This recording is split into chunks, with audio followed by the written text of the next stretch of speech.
Voici le dernier, mais absolument non le moindre. Voici celui que j'attendais personnellement depuis très longtemps. Scourge. Encore là, je ne sais pas comment prononcer son nom. Des fois on dit Scourge, d'autres fois on dit Scourge. Moi je dis plus Scourge que d'autres choses. Mais bon, finalement, le troisième et dernier membre des nouveaux messagers de Unicron, finalement, est arrivé dans notre collection. Finalement. Merci Hasbro de vous avoir enlevé les deux doigts dans le cul pour nous sortir quelque chose de fabuleux. Et des 4 que j'ai reçus cette semaine, de loin, c'est lui mon préféré. Je les aime tous. J'aime Perceptor, j'aime beaucoup Cop, j'aime vraiment beaucoup Regdar, mais mon favori, c'est lui. Regardez avant tout l'envergure des ailes de cette chose. Là, je serais porté à dire une espèce d'aile volante, mais c'est plus un avion supersonique d'un type inconnu. Je vais dire ça comme ça. Regardez l'envergure des ailes, c'est très très large. Ok, l'avion est très court, mais les ailes sont extrêmement larges. Beaucoup plus larges que un Seeker normal. Vous voyez?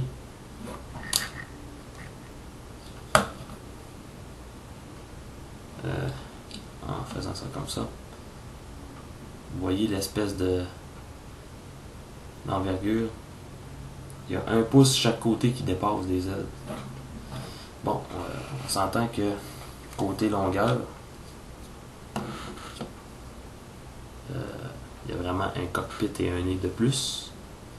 Mais ça reste que c'est une très belle pièce d'avion, d'aviation. Dans notre collection, moi, je suis un malade des jets, donc je suis très très fier de l'avoir dans ma collection. C'est également un des rares avions qui nous a été donné qui n'a pas d'undercarriage. On regarde ça, et puis vraiment, là, il y a ça qui dépasse, mais ça, c'est un espèce de train d'atterrissage qu'on peut replier. Mais un coup, ça, c'est replié. Là. Regardez, il n'y a rien en dessous. Vraiment rien. Rien, mais rien. C'est vraiment, là, uniforme. Bon, ok, là, vous allez me dire, il y a ça ici, il y a ça là. C'est le mini cable qu'on a de robot. C'est des pièces qui s'enclenchent là-dedans. Mais ça, vous allez voir ça tout à l'heure. Et pour ce qui est du reste, c'est vraiment, on n'a aucune partie de robot visible, à part les mains, qui sont à peine perceptibles, et la tête, qui est ici. Et la seule façon qu'on peut vraiment dissimuler le visage de Scourge, c'est en pliant la tête vers l'avant comme ça. Mais en plaçant tout ça comme ça, le mode robot est inexistant. Alors, chapeau. Vraiment, là, chapeau. Et on a Scourge et son copain Cyclonus, juste à l'arrière. Universe Cyclonus, avec son Target Master à l'arrière. Donc, mon trio des messagers d'Unicron, finalement, est complet. Je suis tellement enthousiaste avec cette figurine-ci que je serais prêt à en acheter 3 autres pour faire Scourge et ses 3 clones. C'est vraiment à ce point-là. J'aime vraiment ça comme ça. On a des armes qui viennent avec, et ce qui est plaisant avec cette figurine-ci, c'est qu'on peut les dissimuler à l'intérieur des ailes.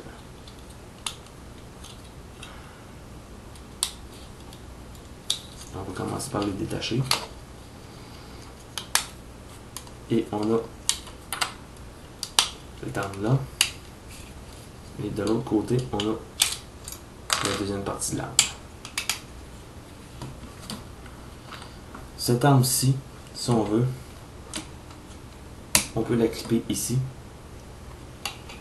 Et ça donne un canon sur le dessus de l'avion.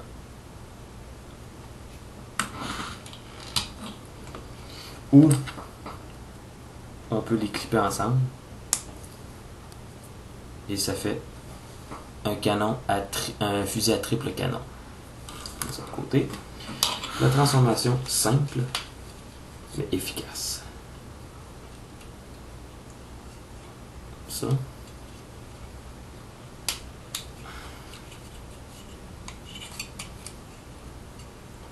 Comme ça.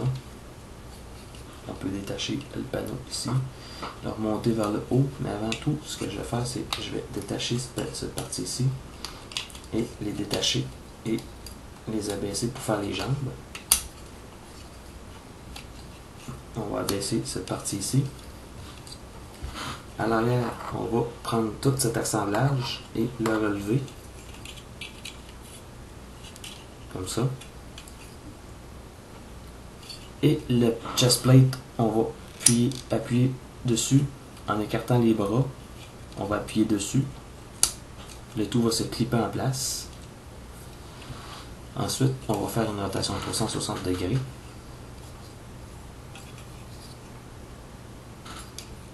Et on va tourner les jambes comme ça.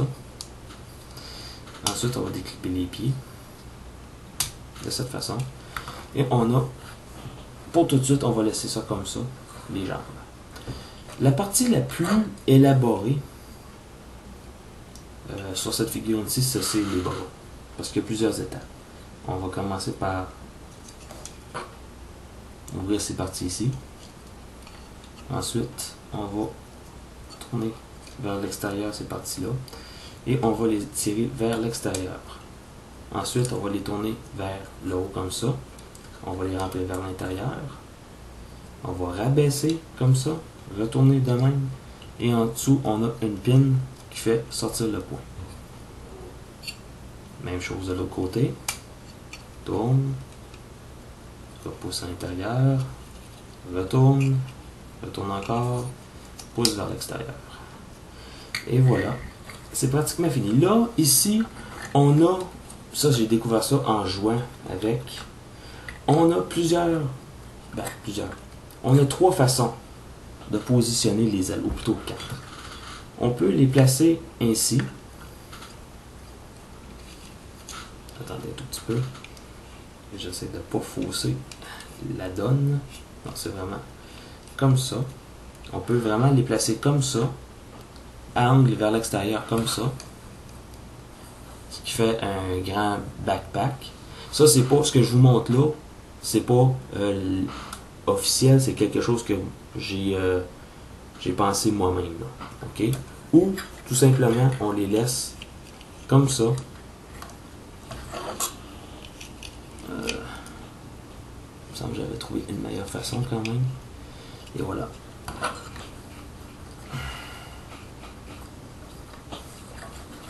On peut laisser les ailes de cette façon.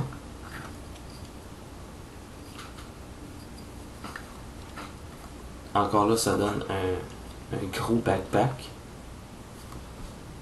Mais j'aime bien le look que ça donne. C'est vraiment beau. Moi, j'aime ça. Ou la version officielle, si vous préférez. La version officielle, c'est ainsi. Et là, on voit les espèces de cables qu'on avait. Comme ça. La première version officielle, c'est comme ça.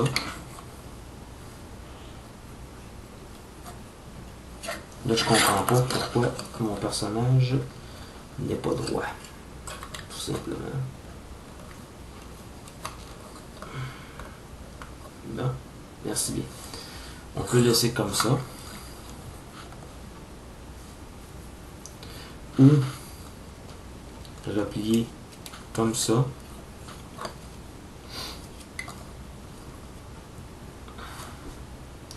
Ou encore, si on veut, on ouvre les ailes comme ça, on lui donne un angle et c'est là que ça devient intéressant parce que ça fait sa cape. Donc vous voyez, on a plusieurs façons de positionner les ailes.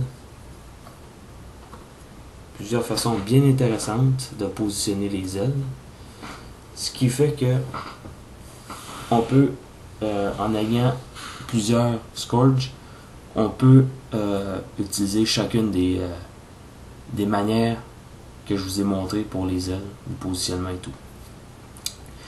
Et voilà aussi le fusil qu'on peut mettre dans sa main.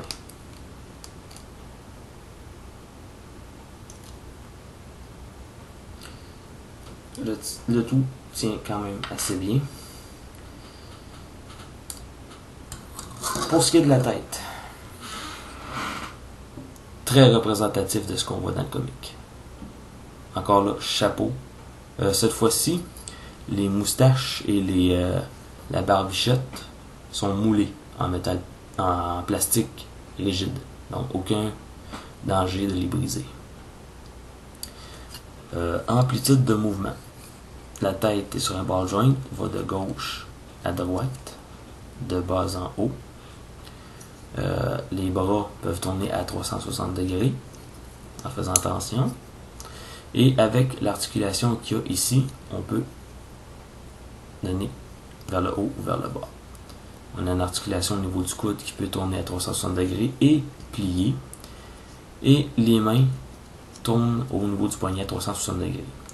Là, on voit les mains sont griffues, mais cette fois-ci, le poing est fermé. Articulation, bien sûr, au niveau de la taille, les hanches vers l'extérieur, l'avant un peu limité, mais vers l'arrière, un peu limité aussi à cause de cette plaque ici, qu'on peut remonter comme ça. Ça enlève un peu de limitation. Et une rotation à 360 degrés au niveau de la cuisse, le genou qui se plie, et la cheville qui est sur un ball joint et charnière en même temps. Donc, une excellente figurine, vraiment, vraiment, vraiment bien réussie. Mon seul point faible sur ce robot-là, finalement, c'est le backpack. Il peut être back heavy, il a tendance à pencher vers l'arrière. Donc, il faut vraiment lui donner un bon centre de gravité pour être sûr qu'il ne tombe pas.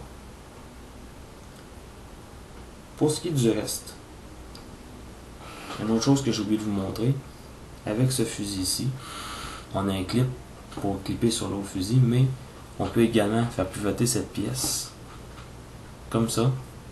Une nouvelle poignée apparaît. Et là, Scourge a deux fusils séparés.